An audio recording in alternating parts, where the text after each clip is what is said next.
I don't know the numbers, but it is, it's not dying. The news organization is getting larger. We have more listeners than we've had before. And I think online is helping that. And I think that it is, I think people are saying, look, we need a serious news organization that we can access, and NPR is playing a big role in that.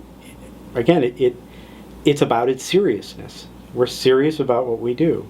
That isn't to say that people don't want to hear about the local car accident. They still do. But when fewer organizations are doing serious news, people are going to turn more to NPR for that serious news.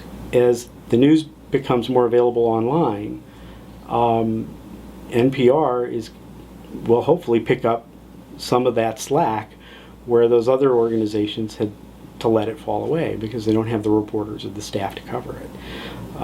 So it's an important and changing industry, and I don't know where it's going to go. I mean, I don't have a clue what's going to happen. Well, I do have a clue, but I certainly hope that it means that locally, stations like mine will grow in news development and organization. We'll have a better product, and we'll be able to expand that product. If you're interested in working for NPR or an NPR affiliate, I don't care what education you have. I care that you've done the job. So and believe me, we field from the farm team quite frequently. And I'm not going to say that you can't go from a television shop into NPR, but you have to be a really good journalist to make that jump, a really good broadcast journalist to make that jump. So if you're interested in doing public radio type stories or working for a public radio or even television station in news, you have to go work for one. And the only way you're ever going to get your foot in the door is to do an internship, because we don't have a lot of jobs to hand out to people. And so most of the people who I know in the industry have worked, they start out an internship and they go to some small station someplace and they get as much experience as they can. And then they get promoted or they move into a larger market and grow from there. And depending on your skills, your ability, growth can be very fast or it can be very slow. And if you're committed to it, if you're good at it, you'll be successful. If you're not committed to it and you're not good at it, you might as well go work for Wendy's or do something else that you enjoy, because you're not going to be very happy in a career that you don't like. What do you want to see in an intern? Who would you hire? I like to see people with good writing skills, creative people, intellectually curious people. I like smart people, and that isn't to say that I like people with good grades. I like smart people. And so, the interns that I like the most are people who are willing to ask questions, make phone calls, and look around for stories and things. But they also have to be able to write. And that writing, it can be a challenge for some people. And so that's another skill that they have to have. Maybe you've been to J school. That doesn't guarantee you can write, unfortunately.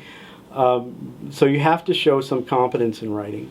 And you have to be willing to listen to your editor, me, and understand that, what I say goes.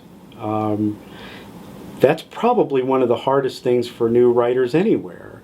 And it's something but it's very important that young writers understand that even though they think that they've got a good style, they need to pay attention to that editor and listen to what they have to say. That doesn't mean to say that that editor's right, or that editor's style is going to make you rich or get you there.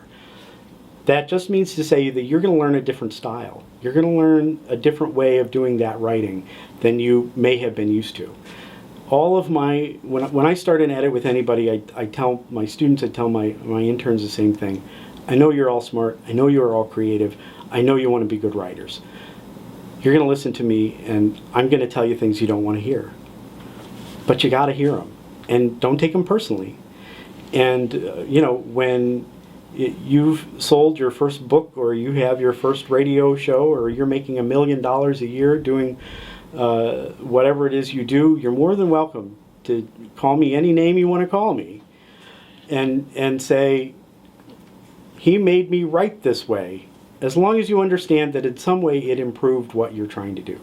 That's not to say that there are bad editors out there, because there are, but you still have to listen to them too. You don't have to take it to your next job if you think they're bad, but you do have to listen to them while they're there. And I hope that I'm giving my students and my interns good writing skills that will be the basis for a good job. They still learn. I still learn. I like to take basic writing classes sometimes, just to catch on to the stuff that you miss or you forget.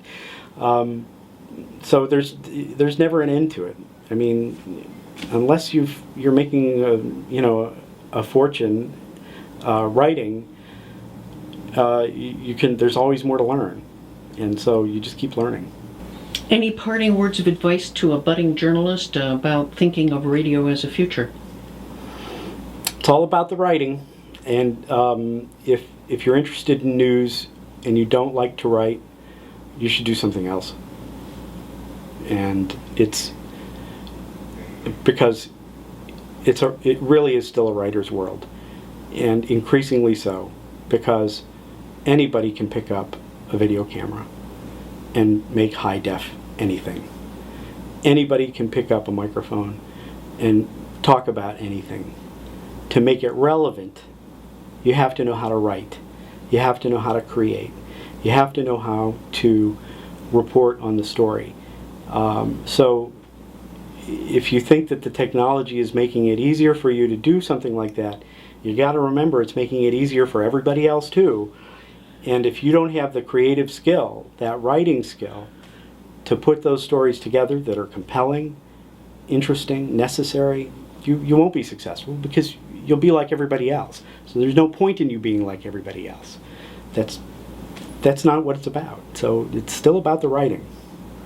A machine can figure out how to focus a camera, but it can't figure out how to write a story around the person that it's focused that camera on. And that's you. That's what's up here. That's what's going to be in demand. We don't have machines that can do that yet. And until we do, your job's safe.